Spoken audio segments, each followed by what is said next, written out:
말씀 보겠습니다. 말씀은 신약성경 에베소서 2장 11절부터 22절 마지막 절까지입니다.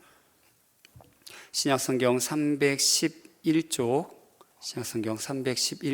에베소서 2장 11절부터 22절까지입니다. 11절부터 22절 제가 봉독해 드리겠습니다. 그러므로 생각하라. 너희는 그때 육체로는 이방인이요 손으로 육체에 행한 할례를 받은 무리라 칭하는 자들로부터 할례를 받지 않은 무리라 칭함을 받는 자들이라.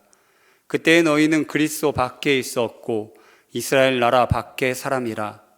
약속의 언약들에 대하여는 외인이요 세상에서 소망이 없고 하나님도 없는 자이더니 이제는 전에 멀리 있던 너희가 그리스도 예수 안에서 그리스도의 피로 가까워졌느니라. 그는 우리의 화평이신지라. 둘로 하나를 만드사 원수된 것 곧 중간에 막힌 담을 자기 육체로 하시고 법조문으로 된 계명의 율법을 폐하셨으니 이는 이 둘로 자기 안에서 한 새 사람을 지어 화평하게 하시고 또 십자가로 이 둘을 한 몸으로 하나님과 화목하게 하려 하심이라. 원수된 것을 십자가로 소멸하시고 또 오셔서 먼 데 있는 너희에게 평안을 전하시고 가까운 데 있는 자들에게 평안을 전하셨으니 이는 그로 말미암아 우리 둘이 한 성령 안에서 아버지께 나아감을 얻게 하려 하심이라. 그러므로 이제부터 너희는 외인도 아니요 나그네도 아니요 오직 성도들과 동일한 시민이요 하나님의 권속이라. 너희는 사도들과 선지자들의 터 위에 세우심을 입은 자라. 그리스도 예수께서 친히 모퉁이 돌이 되셨느니라. 그의 안에서 건물마다 서로 연결하여 주 안에서 성전이 되어가고 너희도 성령 안에서 하나님이 거하실 처소가 되기 위하여 그리스도 예수 안에서 함께 지어져 가느니라. 아멘. 할렐루야. 한 주 동안도 평안하셨나요? 주님의 은혜가 오늘 예배하는 모든 분들 위해 함께 하시기를 간절히 축원합니다. 오늘 이 에베소서에 있는 말씀을 가지고 우리 함께 걸어요 라는 제목으로 우리 말씀 증거하겠습니다.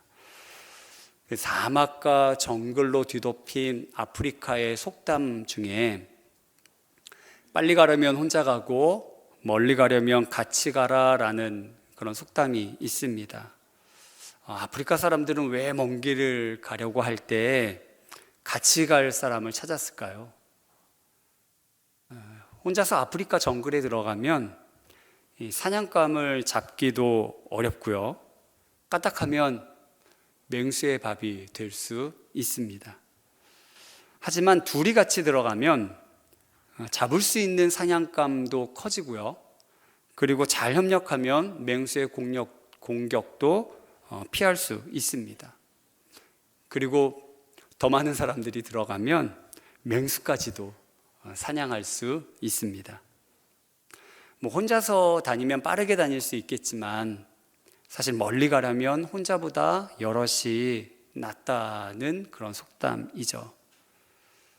사막 또한 사람 혼자 절대 건널 수 없습니다. 사막을 건너려면 낙타 같은 동물의 도움을 받아야 합니다. 물론 지금은 이제 자동차를 타고 가기도 하고 비행기를 타고 건너가기도 하지만 과거에는 이 뜨거운 사막을 건너려면 낙타의 도움이 절실히 필요했습니다.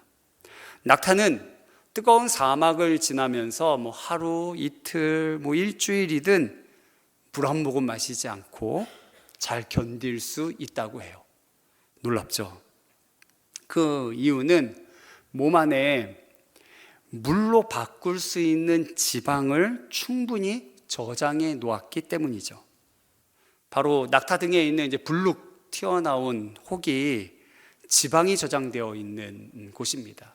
그러니까 물이 들어있는 게 아니고 지방이 들어있어요. 지방이 들어있는데 필요한 순간에 이것이 분해되면서 에너지와 수분을 공급해 주기 때문에 낙타는 물 없이도 여러 날 그렇게 사막을 버티면서 건너갈 수 있다는 거죠. 혼자보다는 뭐가 나요? 함께가 나요. 그렇죠? 함께. 하나님도 사람을 창조하실 때 혼자보다는 함께 도우며 살도록 창조하셨습니다. 근데 이 말씀은 사람은 원래 하나님과 교제하도록 만들어졌잖아요.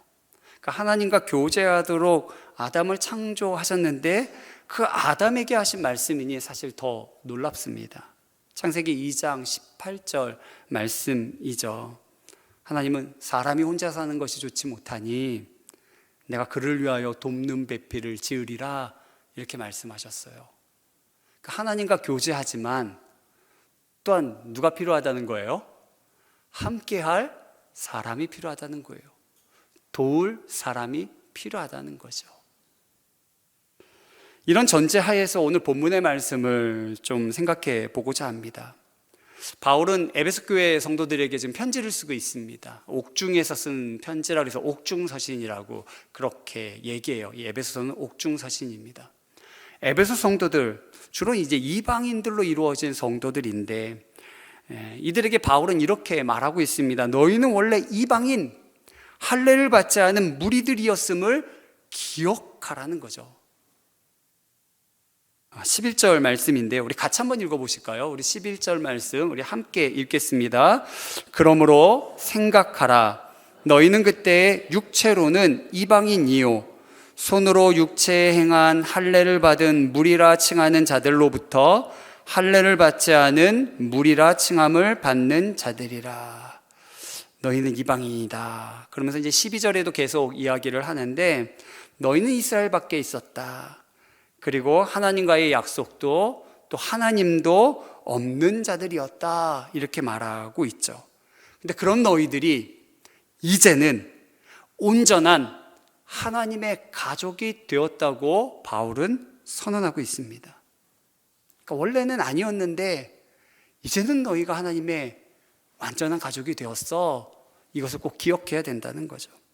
이 일은 예수님 때문에 일어난 일이고 예수님께서 유대인과 이방인을 가르던 율법 조문, 즉 그 막힌 담을 허무셨고 당신 안에서 이 둘을 하나로 새롭게 지으셔서 하나님과 화목하게 만들어 주셨다는 것이죠.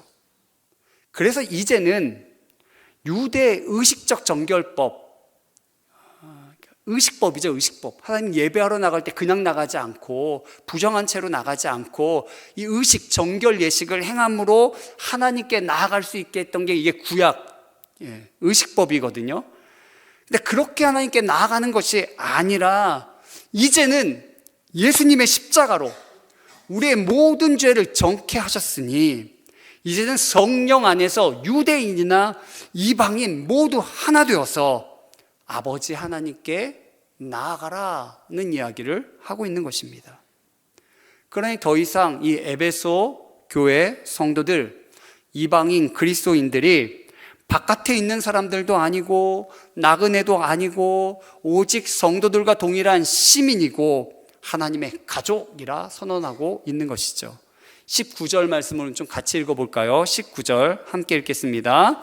그러므로 이제부터 너희는 외인도 아니요 나그네도 아니요 오직 성도들과 동일한 시민이요 하나님의 권속이라.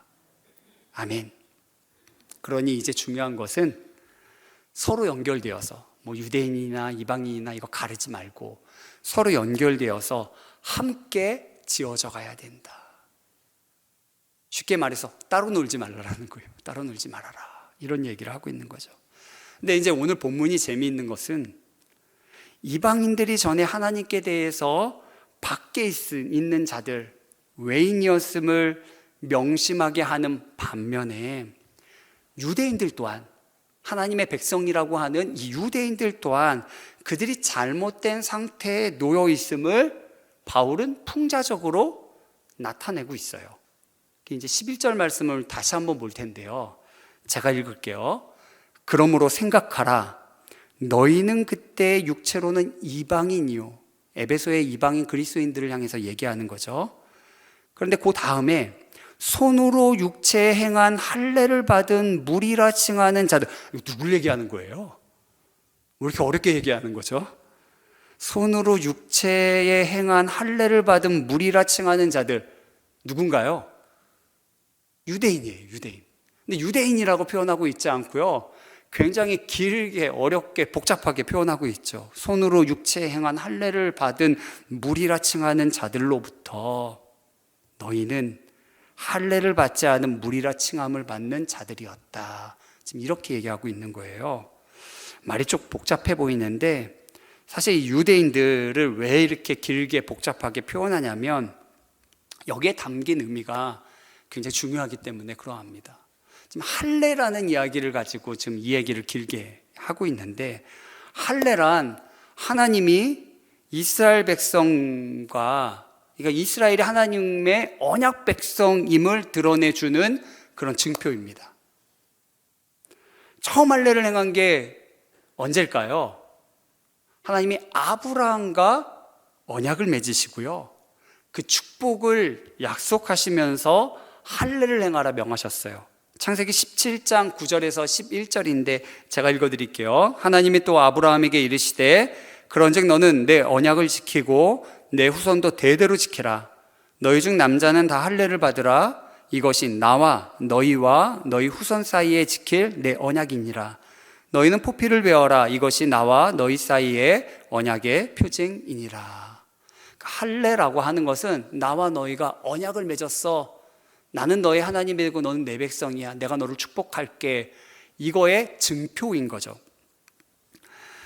이 할례를 통해서 하나님의 백성임을, 하나님의 축복의 자녀임을 드러내주고 있는 것입니다. 근데 이 할례를 여호수아 때에도 다시 행하라고 얘기하고 계세요.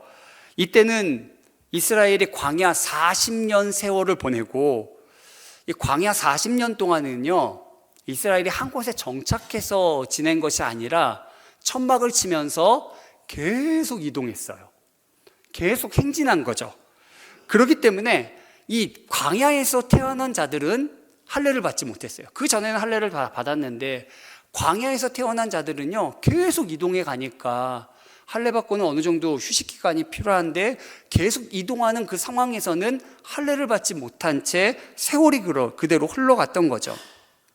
그래서 하나님은 요단강을 건넌 후에 이제 여리고를 정복하기 전에 이스라엘 백성들에게 이 가나안 땅 들어가기 직전에 다시 할례를 행하라고 명하셨습니다. 그게 바로 이제 여호수아 5장 2절에서 3절인데 이것도 제가 읽을게요. 그때 여호와께서 여호수아에게 이르시되 너는 부싯돌로 칼을 만들어 이스라엘 자손들에게 다시 할례를 행하라 하시매 여호수아가 부싯돌로 칼을 만들어 할례산에서 이스라엘 자손들에게 할례를 행하니라. 새 땅에 들어가기 전에 하나님의 언약 백성임을 그 몸에 새겨 넣으라는 거죠. 그 정체성을 분명히 하고 저 새 땅에 들어가라고 말씀하신 거예요. 하지만 이것을 오늘 본문에서 바울은 손으로 육체에 행한 할례를 받은 무리라고 좀 풍자적으로 표현하고 있습니다. 이 얘기는 지금 손으로 육체에 행한이라는 표현을 쓰고 있거든요. 마치 사람이 손으로 만든 우상은 헛것이다. 성경에서 자주 반복되는 표현이에요. 손으로 만든 것은 헛것임을, 사람이 손으로 지은 성전에 하나님이 계시지 않음을 때로는 하나님 성경에서는 이야기하고 있거든요. 진정한 의미의 성전은 건물로서의 성전이 아니라 하나님 믿는 성도들 그 안에 하나님 거주하시는 거죠. 그 모임 가운데 내주하시는 거죠. 그래서 손으로 육체에 행한 할례라고 표현하므로 이들이 유대인이라고 하지만 진정한 의미의 할례 받은 것이 아님을, 진정한 의미의 하나님과 언약 백성이 아님을 풍자적으로 표현해주고 있는 것입니다.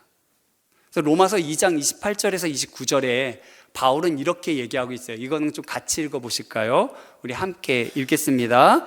무릇 표면적 유대인이 유대인이 아니요 표면적 육신의 할례가 아니니라. 오직 이면적 유대인이 유대인이며 할례는 마음에 알지니 영에 있고 율법 조문에 있지 아니한 것이라. 그 칭찬이 사람에게서가 아니요 다만 하나님에게서니라. 아멘.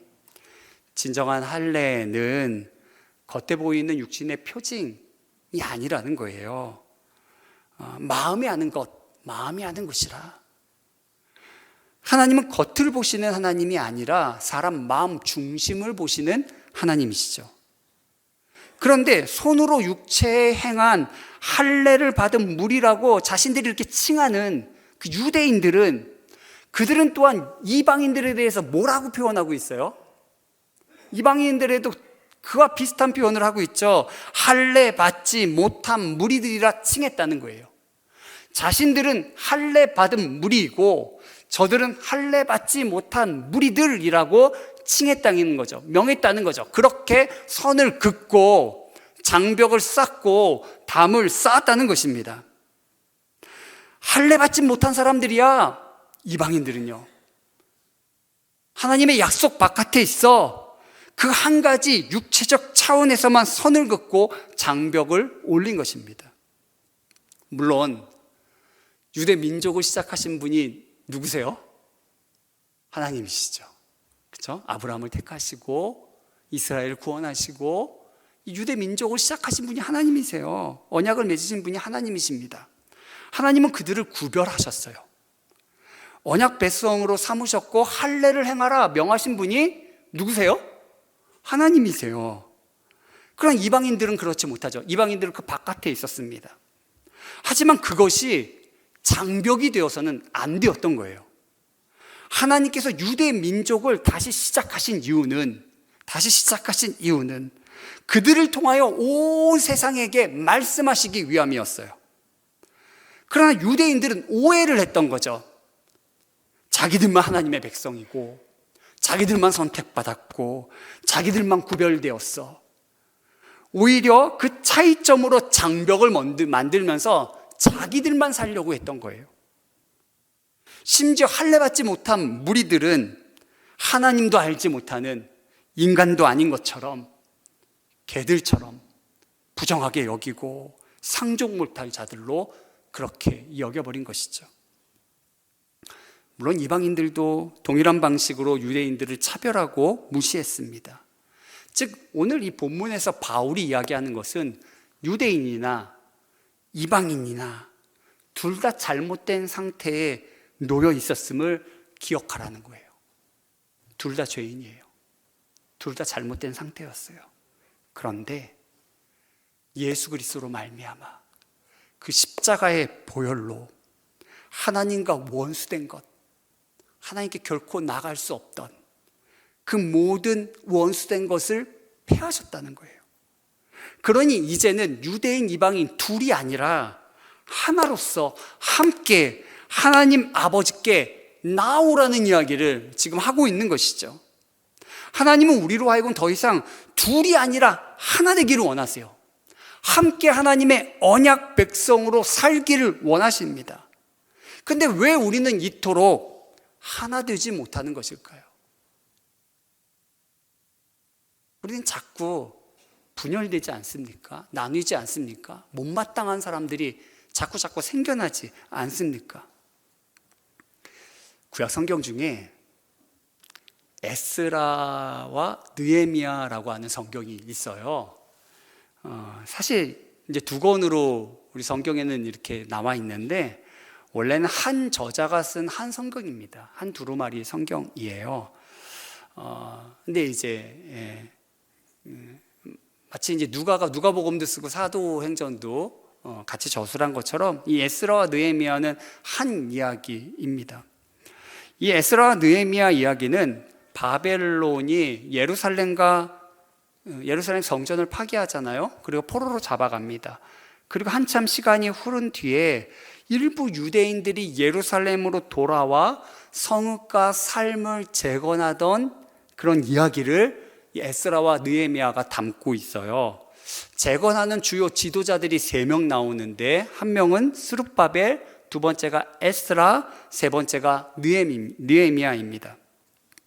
스룹바벨이 이제 처음 오는데 큰 무리의 이 포로민들을 이끌고 귀환하는 거예요. 그들을 이끌고 돌아와서 예루살렘에 돌아와서 예루살렘 성전을 재건합니다.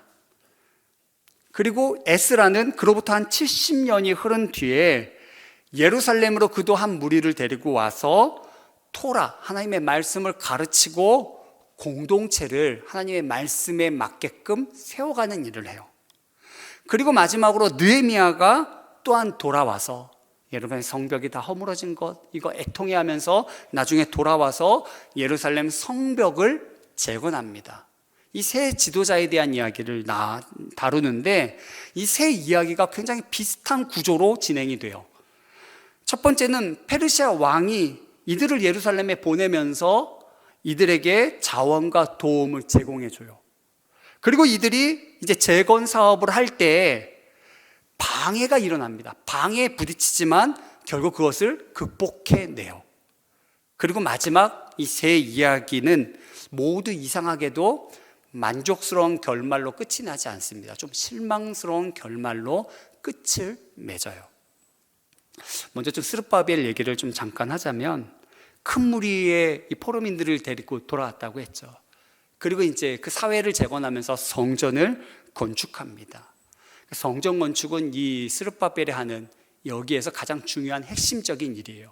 그래서 성막과 성전 봉헌식처럼 이제 그들이 성전 봉헌을 하면서 그때처럼 하나님의 임재가 불과 구름으로 내려와서 백성 가운데 계시기를 기대하지만 사실 그런 일이 일어나지 않습니다. 그래서 이 새 성전을 지었을 때 기뻐하는 사람들도 있었죠. 하지만 솔로몬의 성전을 경험했던 나이 많은 장로들은 크게 통곡합니다. 이는 그들이 보았던 영광스러운 과거와 또 그들이 그토록 말씀을 통해 소망하던 그 미래와는 너무나 다른 모습이었기 때문이죠. 성전도 보잘 것 없었고 하나님의 임재를 눈으로 확인할 수 없었습니다. 이때 이제 처음으로 방해 세력이 일어나거든요. 바벨론의 포로로 끌려가지 않고 예루살렘에 계속 살던 이스라엘 후손들이 있어요. 그 후손들이 성전 재건을 돕겠다고 나서요. 그런데 이때 이 스룹바벨이 이를 거부합니다. 너희는 이 성전과 아무 상관이 없다. 선을 그어요. 장벽을 쌓는 거죠. 이로 인해 이제 갈등이 일어나고 스룹바벨은 물론 이 모든 상황을 극복하지만 선지자들이 하나님의 나라가 임할 때 이스라엘 모든 지파가 다 하나 되고 또 열방과 함께 저 이방 민족들 그 모든 민족들과 함께 하나님을 예배할 것이라는 그런 예언, 그런 환상을 우리에게 보여주었는데 그와는 너무나 다른 모습으로 끝을 맺고 있는 거죠. 두 번째 에스라, 학자인 에스라는 이제 스룹바벨 재건, 그 성전 재건으로부터 70년 후에 다시 예루살렘으로 돌아온 것입니다. 이때 돌아와서는 율법에 능통한 학자였던 에스라가 와서는 영적 각성과 사회의 질서를 하나님의 말씀에 맞게끔 다시 각성시킵니다. 개혁시켜요. 에스라는 이스라엘이 온전히 영적으로 각성되고 사회도 하나님 말씀대로 완전히 개혁되기를 소망했지만 그렇게 되어지지는 않습니다. 에스라가 잘 보니까 귀환한 사람들 중에 다수가 이미 기존 예루살렘 주변에 살던 이 포로 출신들이 아니라 이방 사람들, 이방 여인들과 결혼한 사실들을 알게 돼요. 그러니까 에스라는 이 율법의 계명을 들어서 이스라엘은 거룩해야 되는데 고대 가나안 족속과 구별되지 않음으로 말미암아 우리가 이렇게 타락했는데 그러면 안 된다고 하면서 회개의 기도를 드려요. 근데 이 기도를 그 예루살렘 지도자들이 듣고 한 결집해서 법령을 만들도록 이 에스라에게 이야기합니다. 어떤 법령이냐면 지금까지 모든 결혼을 무효화시키고 이방 여인들과 아이들을 쫓아내자는 거예요. 하지만 사실 이 법령은 완전히 시행된 것처럼 보이진 않습니다. 이혼한 남성이 일부만 기록된 것으로 보아서 부분적으로 시행된 것으로 보여요. 그러니까 그대로 시행되지는 않았다는 거죠. 그러니까 지금 에스라의 이야기는 참 이상한데, 첫째, 하나님께서는 에스라에게 이런 일을 명하신 적이 없어요. 에스라가 이 법령을 만들도록 한 것은 예루살렘 지도자들이 부추겨서 한 거죠. 둘째, 당대의 이제 선지자가 말라기 선지자인데, 말라기 선지자는 이제 포로로 돌아온 자들에게 너희 거룩히 구별해야 된다는 이야기를 했지만, 그러나 그와 더불어 하나님은 이혼을 미워한다는 이야기도 했거든요. 그러니까 이 법령은 이 상반된 결과를 가져오게 만드는 거죠. 그러니까 하나님의 말씀을 제대로 성취하기보다는 부분적으로 부족하게 이루어내듯이 이렇게 결말이 됩니다. 마지막으로 이제 느헤미야가 와서 성벽을 재건하는데, 성벽 재건할 때는 주변 거류민들과 갈등을 겪습니다. 당대의 선지자가 스가랴인데, 스가랴는 하나님 나라의 새 예루살렘은 성벽이 없고 하나님의 임재가 가득하여 모든 민족이 와서 언약 백성이 될 것이라고 예언해요. 그런데 느헤미야는 어떻게 보면 지금 성벽을 쌓음으로 정반대의 일을 하고 있는 것처럼 보이는 것이죠. 그리고 느헤미야는 주변 거류민에게 너희는 예루살렘과 아무런 상관이 없다고 말하면서 오히려 그들의 적대감을 부추깁니다. 느헤미야는 자신이 받은 소명을 물론 참되고 용기 있게 신속하게 이루어내요. 성벽 그토록 못했던 거를 그는 52일 만에 건축하거든요. 하지만 그는 늘 무장 상태로 있어야만 했습니다. 그러니까 이 에스라 느헤미야는 예상과는 달리 그 끝부분은 실패, 좀 우울하게 끝을 맺고 있어요.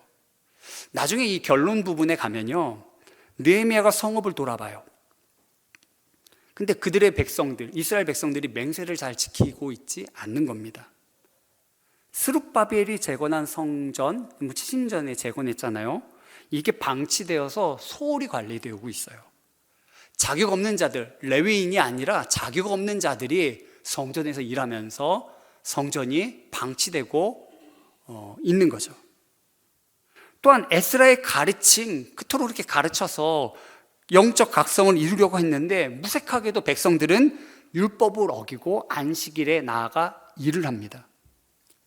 심지어 느헤미야가 재건한 성벽 주위에 시장을 열고요, 안식일에도 장사를 하고 있는 것을 보죠. 이에 느헤미야가 참다 못해 화가 나서요, 폭발을 해요. 그래서 사람들을 때리고요, 성경에 보면 머리털을 막 뽑아요. 머리털을 뽑습니다. 그러면서 막 야단을 치죠. 하나님의 말씀에, 그 명령에 순종하라고 했는데 왜 그렇지 못하냐고, 그리고 책망합니다. 그리고 그가 마지막으로 하나님께 기도하죠. 하나님, 저는 적어도 노력했습니다. 기억해달라는 기도로 이 에스라 느헤미야가 마무리가 됩니다. 사실 이 책에 이와 같은 실패와 실망스러운 결말은 의도된 것이에요. 이 책은 사실 메시아 성전을 재건하는 것, 하나님 나라의 그 예언적 소망을 품고 시작하지만 아무것도 온전히 이룬 것은 없어요. 이스라엘이 포로에서 돌아왔다고는 해도 그들의 영적 상태는 이전과는 크게 다르지 않습니다. 물론 성전은 지었고 뭔가는 한 것 같지만 크게 다르지 않는 거죠. 에스라와 느헤미야가 최선을 다했지만 진정한 개혁은요, 그걸로 이루어지지 않는 거예요. 인간의 노력으로 달성할 수 있는 것이 아닙니다. 진정한 개혁은 인간의 마음의 문제가 해결되어져야 함을 오늘 이 성경은 보여주고 있는 것이죠. 즉 예레미야나 에스겔 선지자가 강조한 것과 동일하게 하나님의 백성에게 진짜 필요한 것은요, 새로운 마음이에요. 새로운 마음. 하나님을 사랑하고 그분에게 순종하고자 하는 그런 마음이 온전히 새롭게 되는 일이 필요한 것입니다. 이 책은 실망스럽게 끝나지만 그래서 그 뒤에 펼쳐지는, 에스라 느헤미야 뒤에 펼쳐지는 지혜서들 그리고 예언서들을 읽고 싶게 만듭니다. 하나님께서 이 위대한 언약을, 지금 우리는 이렇게 실패하고 있는데 어떻게 이루어 가시는지, 어떻게 성취해 가시는지를 찾아보게 만드는 것이죠. 여러분, 이 성경이 이야기하는 것이 무엇입니까? 인간의 노력만으로는 진정한 연합, 진정한 개혁 이룰 수 없다는 거예요. 근데 우리는 흔히 내 노력으로 살려고 하는 거예요. 내가 열심히 냈어요. 나는 할 만큼 했어요. 그러면서 구분하는 거죠. 나와 이 사람을 구분하고 선을 긋는 겁니다. 담을 쌓는 것이죠. 그걸로는 진정한 연합과 개혁이 이루어질 수 없는 것입니다. 결국 하나님을 향한 마음의 온전한 변화만이 참된 하나됨, 참된 개혁을 가능케 하는 것이죠. 오늘 저와 여러분들의 마음이 주님의 은혜로 말미암아 온전히 새로워지게 되기를 간절히 축원합니다. 미우라 아야코의 양치는 언덕이라는 소설이 있습니다. 이 소설을 보면 나오미라고 하는 목사님 딸이 나와요. 그리고 이 나오미는 로이츠라고 하는 이 술꾼 바람둥이에게 빠져서 부모님 버리고 결혼도 안 하고 도망가서 같이 사는 거죠. 그러니까 부모님 마음에 아주 큰 대못을 박는 겁니다. 그러나 한 1, 2년 살다가 결국 견디지 못해 도망쳐요. 왜냐하면 남편이 술 먹고 또 바람 피우니까 그걸 견디지 못해서 결국 도망쳐 나가죠. 차마 고향집으로 들어가지는 못하고 그 근처 골목에서 서성이다가 밤늦게 이제 할 수 없이 이제 집 문을 여는데요. 문이 닫혀 있지 않은 거예요. 문이 잠겨 있지 않는 거예요. 왜냐하면 이 딸이 나간 후로 아버지는 한 번도 문을 잠그지 않았어요. 와서 혹시 문이 잠겼을 때 두드리지 못하고 돌아갈까 봐 문을 항상 열어놓았던 거죠. 그래서 삐그덕하고 문이 열리는데 그 안에서, 방 안에서 소리가 들립니다. 나오미, 이제 오느냐? 아버지의 소리가 들리는 거예요. 나오미는 그렇게 이제 친정 생활을 시작합니다.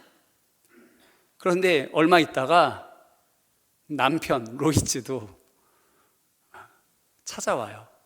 근데 폐병에 걸려서, 당시 폐병은 죽을 병이거든요. 폐병에 걸려서 찾아옵니다. 나오미는 이 로이츠가 너무 믿기 때문에 받아주려고 하지 않아요. 그런데 친정 아버지가 너 그러면 못 쓴다 하면서 이 남편을 받아들이게 되죠.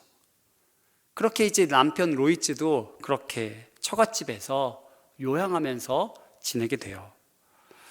장인되는 이제 장인이 목사님이잖아요. 목사님이 이렇게 같이 지내는데 예수 믿으라는 소리는 안 하세요. 안 하시는데 그곳에서 이렇게 이 로이츠가 지내면서 결국 감동이 되어서 신앙생활을 시작하게 됩니다. 신앙생활을 하면서 이제 요양을 하다 보니 몸도 마음도 조금씩 회복이 되어 튼튼해져 가요. 그러면서 이 로이츠는 요양을 하면서 이제 다락방에 올라가서 그림을 그리기 시작합니다. 근데 그림을 그리다가 누가 이렇게 오면요, 얼른 보자기를 뒤집어 씌우는 거예요. 안 보여주는 거죠. 그러니까 이 아내 나오미가 너무 궁금한 거예요. 나중에 물어요. 도대체 무슨 그림이냐고 이렇게 묻습니다. 그때 이 남편 로이츠가 이야기해요. 이거 이제 크리스마스 때가 되면 완성될 텐데 그때 당신에게 선물할 그런 그림이라고 그렇게 얘기하고 이제 보여주지는 않는 거죠. 그림이 결국 이제 다 완성이 되었어요. 근데 그때 이 전에 사귀던 여자한테서 전화가 옵니다. 아무리 거절하려고 해도 이게 할 수가 없는 거예요. 결국 그래서 이제 결별하려고 마지막 나갑니다. 근데 그 여자가 막 술을 권하고 막 하룻밤 자고 가라고 해도 이 로이츠는 단호하게 그 유혹을 뿌리치거든요.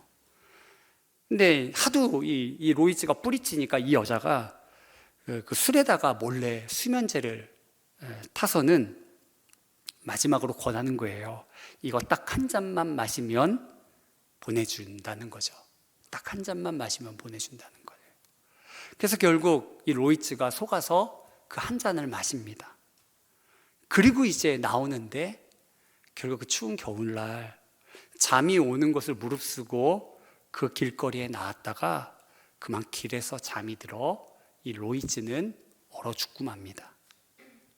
이 소설의 이제 클라이막스라고 할 수 있는데, 이 나오미가 이제 남편의 장례식을 다 마치고 다락방에 올라가서 그 남편이 그린 그 그림, 그 보자기를 벗겨내요.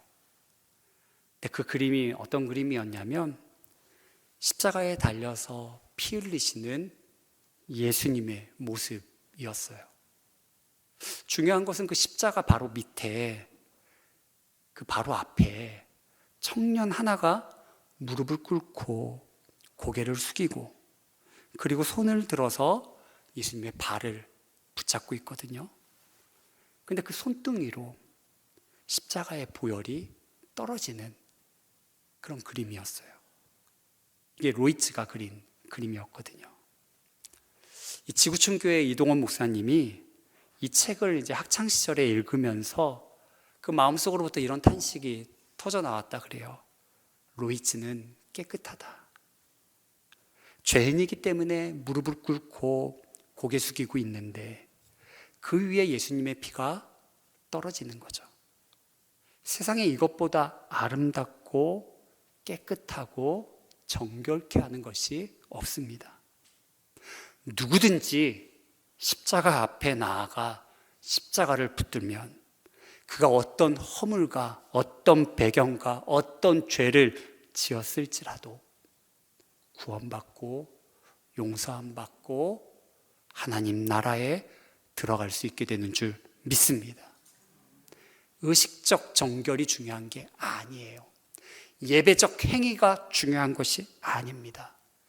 그리스도의 보혈로 말미암는 새 마음, 마음의 정결이 중요한 거죠. 이렇게 그리스도의 보혈로 말미암아 새 마음이 된, 그리스도 안에서 모든 장벽과 담이 허물어진 사람은요, 더 이상 나와 이 사람의 선을 긋을 수가 없는 거죠. 주님이 결코 선을 긋지 않으셨어요. 그 모든 율법의 조문, 그 담을 다 허물어내신 거죠. 이제 모든 이들과 하나 되어 함께 아버지 하나님께 나아가게 만들어 주신 것입니다. 그 주님이 내게 찾아오셔서 내 손을 붙들고 가시는 줄 믿습니다. 그리고 한쪽 손은 지금 누구에게 붙들려 있는 거예요? 주님께 붙들려 있어요. 그러니 우리 다른 한쪽 손을 어디에 내밀어야 될까요? 교회만이 아니라 세상 밖으로 내밀어야 될 줄 믿습니다. 내게 마음에 드는 사람만이 아니라 때로는 거칠다 할지라도, 낯설다 할지라도, 내가 좀 마음에 꺼리낀다 할지라도 그 손을 내밀어서 그 모든 장벽들을 허물어 내십시오. 그렇게 우리는 함께 걸어가야 될 줄 믿습니다. 주님은 예수 그리스도 안에서 이제 너희만이 아니라 유대인과 이방인 모든 사람들이 누구든지 그리스도 안에서 주님과 함께 걷게 만드시는 줄 믿습니다. 오늘 저와 여러분들이 그렇게 믿음으로 걸어갈 수 있는 주님의 백성들 되시기를 간절히 축원합니다. 기도하겠습니다. 오늘 이 들은 말씀을 기억하면서 우리 좀 같이 함께 기도하실까요?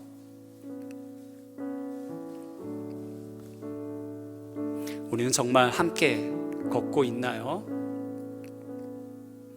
다른 사람의 손을 붙들고 있나요? 아니면 그냥 나 혼자만 급급해서 나만 채워달라고, 나만 보살펴달라고 내게만 집중하고 있는 것 아닌가요? 오늘 예수님이 오심으로 주님은 우리가 함께 걷기를 원하십니다. 더 이상 유대인, 더 이상 이방인 그 선을 긋는 것이 아니라 모두 다 그리스도 안에서 하나 되어서 하나님 앞으로 나아가기를 원하십니다. 예수의 십자가를 붙들고 주님의 십자가를 붙들면 그 어떤 사람이든지 그 어떤 죄인이든지 과거에 그 어떠했든지 간에 주님 안에서 새롭게 하시는 줄 믿습니다. 그러니 여러분들 판단하지 마십시오. 비판하지 마십시오. 주님이 놀랍게 변화시킬 사람이라는 기대를 오히려 가지시고 손을 내미십시오. 그렇게 함께 걷는 저와 여러분들 되기를 바랍니다. 주님, 내게 손 내밀어 주셔서 감사합니다. 저도 그리스도의 사랑으로 손 내미는 자 되기를 원합니다. 이런 고백을 가지고 우리 함께 간절히 기도하겠습니다.